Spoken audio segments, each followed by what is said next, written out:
Bismillahirrahmanirrahim. Assalamualaikum warahmatullahi wabarakatuh. Sebelumnya perkenalkan, nama saya Muhammad Iwan Hanif. Saya dari SGD 6, absen 113. Baik, Bapak, Ibu-ibu, di sini saya akan menjelaskan apa itu KB. KB adalah atau biasa kita sebut dengan alat kontrasepsi. Jadi alat kontrasepsi ini adalah usaha-usaha untuk mencegah terjadinya kehamilan yang dapat bersifat sementara atau permanen. Lalu dalam melakukan KB kita harus melakukan KB secara ideal. Jadi bagaimana kontrasepsi yang ideal itu? Jadi kontrasepsi yang ideal adalah kontrasepsi yang tidak menimbulkan efek yang dapat mengganggu kesehatan. Terus daya kerjanya juga dapat diatur menurut kebutuhan dan tidak mengganggu waktu melakukan koitus. Setelah itu juga bisa dilihat dari dipilih dari harganya yang cocok dan penggunaannya diterima oleh kedua belah pihak, yaitu dari suami dan istri. Untuk macam-macam KB dapat menjadi beberapa, yaitu yang pertama ada kondom, terus yang kedua ada hormonal, dan yang ketiga adalah yang non hormonal atau dengan menggunakan alat.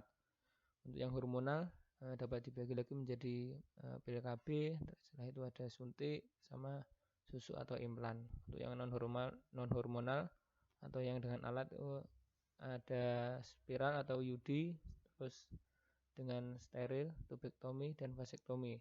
Itu kedua yang terakhir, yang steril dan vasektomi adalah tindakan operasi. Pertama saya akan menjelaskan yaitu kondom. Ini kondom adalah bahan itu terbuat dari karet tipis yang digunakan untuk membungkus penis agar sperma itu tidak bisa melalui vagina. Jadi nanti terhambat oleh kondom tadi. Untuk kelebihannya, pertama mudah dipakai, terus tidak ada efek samping, dapat mencegah penularan penyakit kelamin. Terus untuk kekurangannya, terkadang dapat menimbulkan lecet atau nyeri atau panas pada alat kelamin. Selanjutnya pil KB.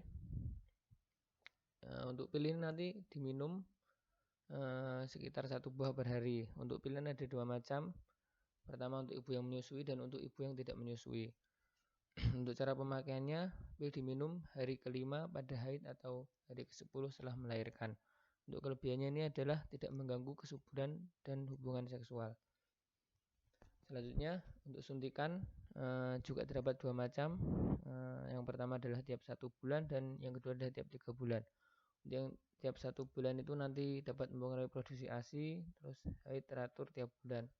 Untuk yang tiap 3 bulan tidak mempengaruhi produksi ASI dan haidnya itu tidak teratur.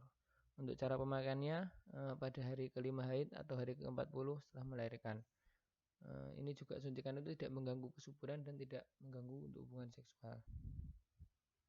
Selanjutnya adalah susu atau yang implan ditanam. Ini nanti ditanam di bawah kulit melalui sayatan kecil.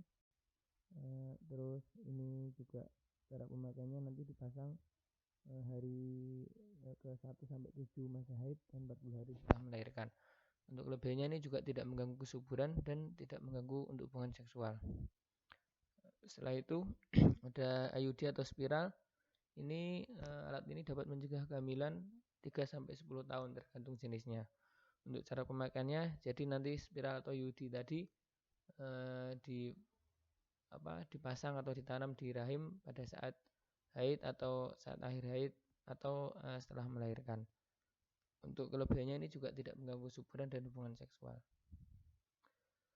Setelah itu ada sterilisasi untuk wanita, yaitu tubektomi. Jadi nanti dilakukan pemotongan atau pengikatan pada saluran telur.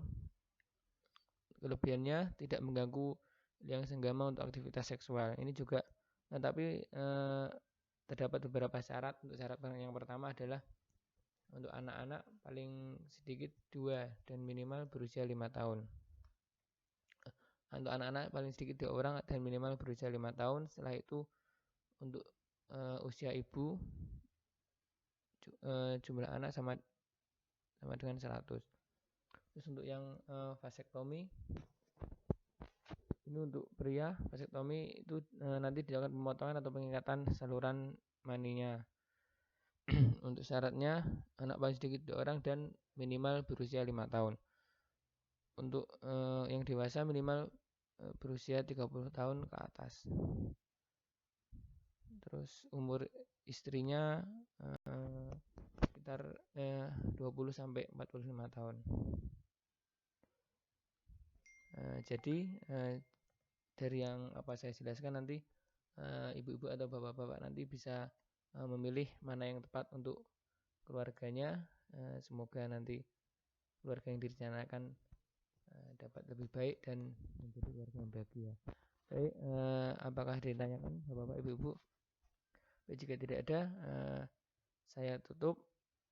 Saya ucapkan terima kasih kepada bapak ibu atas perhatiannya. Terima kasih. Wassalamualaikum warahmatullahi wabarakatuh.